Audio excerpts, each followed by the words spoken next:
Telangana CM Revanth Reddy తన మంత్రివర్గంలో 11 మందికి అవకాశం కల్పించారు. అయితే మరో 6గురిని తీసుకునే అవకాశం ఉంది.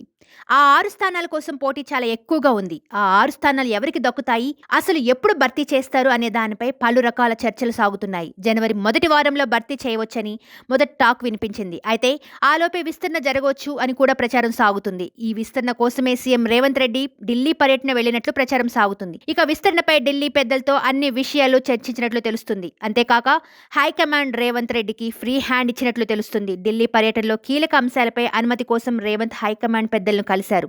కేబినెట్ బర్తులు, ఎమ్మెల్సీ అభ్యర్థుల ఎంపిక, అలాగే నామినేటెడ్ పదవులపై చర్చించారు. ప్రభుత్వాన్ని సమర్థవంతంగా ముందుకు తీసుకువెళ్లేలా కేబినెట్లో కొత్త వారికి చోటు, ఎమ్మెల్సీల ఎంపిక నిర్ణయాన్ని తీసుకోవాలని, ఇందులో హైకమాండ్ నుంచి ఒత్తిళ్లు ఉండవచ్చునని చెప్పినట్లుగా తెలుస్తుంది. మంత్రివర్గం విస్తరణ ఉంటుందని భావిస్తున్నందున ఆశావాదులు ఢిల్లీలో చక్కర్లు కొడుతున్నారు. ఉమ్మడి హైదరాబాద్ రంగారెడ్డి నుంచి గెలిచిన ఒకే ఒక్క కాంగ్రెస్ ఎమ్మెల్యే మల్రెడ్డి రంగారెడ్డి మంత్రి పదవిని ఆశిస్తున్నారు. కేసీ వేణుగోపాల్ ను కలిసి ఇదే విషయాన్ని వివరించారు. అయితే ఇప్పటికే కేబినెట్ రెడ్డి సామాజిక వర్గం ఎక్కువగా ఉందంటూ ఆయనకు మంత్రి పదవి ఇవ్వలేమని చెప్పినట్లు తెలుస్తుంది. తనకు మంత్రి పదవి ఇవ్వాలని గడ్డం వినోద్ సైతం అగ్రనేతలను కలుస్తున్నారు. అసెంబ్లీ ఎన్నికల్లో ఓటమి పాలైన మాజీ క్రికెటర్ అజారుద్దీన్, ఫిరోజ్ ఖాన్లు మైనార్టీ కోటాలో ఎమ్మెల్సీ పదవులు ఆశిస్తున్నారు. ఢిల్లీలో వారు లాబింగ్ చేసుకుంటున్నారు. అన్ని రేవంత్ రెడ్డి చాయిస్ కే వదిలిపెట్టడంతో రేవంత్ ఎలాంటి నిర్ణయం తీసుకుంటారు అనేది కీలకంగా మారింది. సబ్స్క్రైబ్ చేయండి.